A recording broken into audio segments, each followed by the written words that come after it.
بعد مظفر وارسی کی حمد کی تشریح ہم لوگوں نے شروع کی ہوئی ہے۔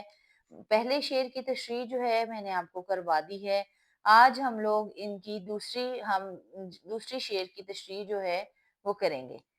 شعر ہے: وہی ہے مشرق وہی ہے مغرب، سفر کریں سب اسی کی جانب، ہر آئینے میں جو عکس اپنا دکھا رہا ہے وہی خدا ہے۔ تو شاعر جو ہے اللہ تعالیٰ کی تعریف بیان کرتے ہوئے کہہ رہا ہے کہ تشریح جو ہے آپ اس کی ہیڈنگ دیں گے اور تشریح کی ایسے سٹارٹ کریں گے: تشریح طلب شعر اردو کے عہد ساز شاعروں میں سے عظیم شاعر مظفر وارسی کی لکھی ہوئی نظم حمد میں سے ایک شعر ہے۔ شاعر مظفر وارسی شعر میں اللہ تعالیٰ کے وجود کو ثابت کرتے ہوئے اللہ کی صفات، انسان کی حقیقی منزل اور انسان کو جلوہ قدرت کا مظہر بتا رہا ہے۔ اس شعر میں شاعر اللہ تعالیٰ کی تعریف نئے اور منفرد انداز میں بیان کر رہے ہیں۔ شاعر خدا کے متعلق یہ کہہ رہا ہے کہ اللہ تعالیٰ کی ذات اور اللہ تعالیٰ کی قدرت کے مظاہر کسی ایک علاقے اور خطے تک محدود نہیں ہیں، بلکہ وہ اس کائنات میں ہر جگہ موجود ہیں۔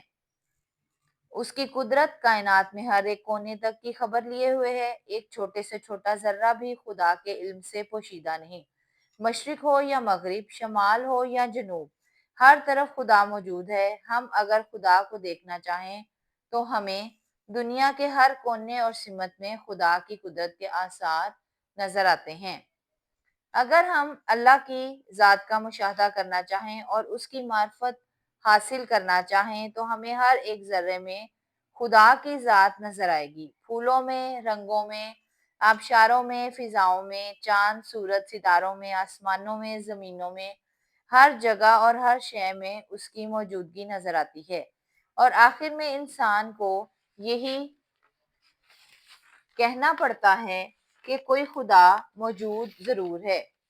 ارشاد باری تعالیٰ ہے: ترجمہ: وہی دونوں مشرقوں اور دونوں مغربوں کا مالک ہے۔ کسی شاعر نے اللہ کی قدرت اور ذات باری کے مظاہر کے بارے میں کیا خوب فرمایا ہے: یہ سرد و گرم، خشک و تر، اجالا اور تاریکی، نظر آتی ہے سب میں شان اسی کی ذات باری کی۔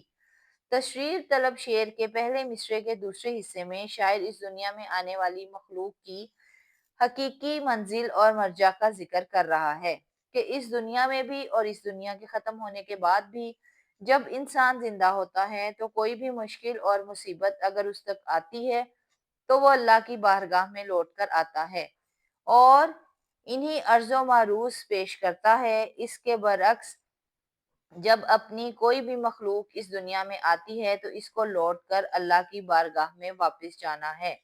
وہ اپنی عرض و معروض پیش کرتا ہے اور کیونکہ اس کو اللہ کی بارگاہ میں واپس جانا ہے، کیونکہ انا للہ و انا الیہ راجعون، ترجمہ کہ ہم اللہ ہی کے ہیں اور اسی کی طرف لوٹ کر جانا ہے۔ اس شعر کے دوسرے مصرعے میں شاعر مظفر وارسی اللہ تعالیٰ کی قدرت کے عظیم مظہر اور معجزے کی طرف اشارہ کر رہا ہے۔ اگر کوئی اللہ تعالیٰ کی ذات کو دیکھنا چاہتا ہے اور اللہ تعالیٰ کی ذات کی معرفت چاہتا ہے تو آئینے میں اپنی ذات کو دیکھ لے۔ گویا انسانی تخلیق اللہ ہی کی قدرت کا عکس ہے۔ انسانی جسم کا ہر حصہ اللہ تعالیٰ نے کسی نہ کسی اہم کام کو سر انجام دینے کے لیے تخلیق کیا ہے۔ آنکھ دیکھنے کے لیے، ناک سونگھنے کے لیے، پاؤں چلنے کے لیے، عقل سوچنے کے لیے اور اس طرح دیگر تمام حصوں کے ذمے کوئی نہ کوئی اہم کام ہے۔ بس ان سب چیزوں میں جو قدرت نظر آ رہی ہے وہ اس عظیم خدا کی ذات ہے۔ تجھی کو جو یہاں جلوہ نما نہ دیکھا، تجھی کو جو یہاں جلوہ نما نہ دیکھا، برابر ہے دنیا کو دیکھا نہ دیکھا۔ اس شعر پر آپ اپنی تشریح جو ہے اس کا اختتام کریں گے۔ اگر آپ کو تشریح ہماری جو ہے وہ پسند آ رہی ہے اور آپ مزید کوئی انفارمیٹیو ویڈیو دیکھنا چاہتے ہیں تو کائنڈلی چینل کو سبسکرائب کر لیں، لائک کر لیں، بیل آئیکن کو آن کر لیں۔ بہت شکریہ، اللہ حافظ۔